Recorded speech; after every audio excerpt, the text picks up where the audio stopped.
Do you know where your steak came from? Do you know where your hamburger comes from?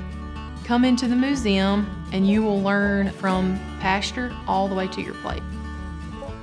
We were formed in 1944, and the museum has been here since around 1995. It's something that you won't find in any other cattlemen's association across the country. The best thing is the museum is free.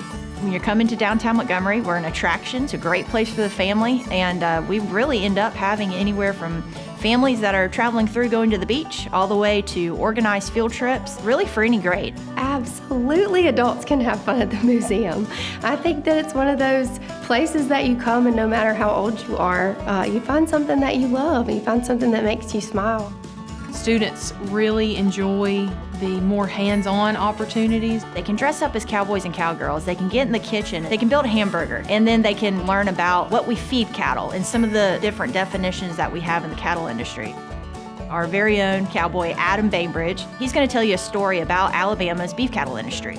You'll see a lot of the historical aspects of how beef cattle came into the United States and some of the things that we've dealt with as an industry over time. You see Dusty, our coveted longhorn. Dusty has probably been in more pictures than any other thing here at the museum. He was donated to the museum by a family that has meant a lot to the Cattlemen's Association. There are so many people who have poured resources and time, even their farms, into this to let photos be taken and information be gathered. And I think that that's what's so special about this. It's got a piece of everyone who's part of the Alabama Cattlemen's Association represented here.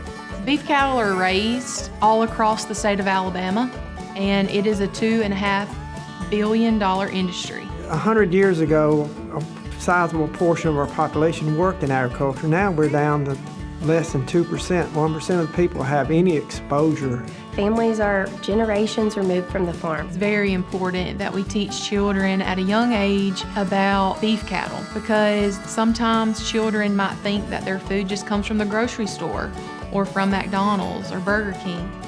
What are we doing to produce a nutritious, safe, and just wholesome product for families? How is the beef cattle industry sustainable? How are we doing better, doing more with less? It really is eye-opening for people to understand 99% of a cow is used. There's hardly any waste. They have taken the opportunity and the time to make sure that everything's updated, reflects current production practices. We're very modern in the technology that we use now to produce beef. And you know that what you're seeing here is reflected on the farm that you pass on the side of the road, or the people are taking care of their cattle the same way that you saw portrayed here at the museum. It's a lot more than just the hamburger. It's the love for the cattle and the land.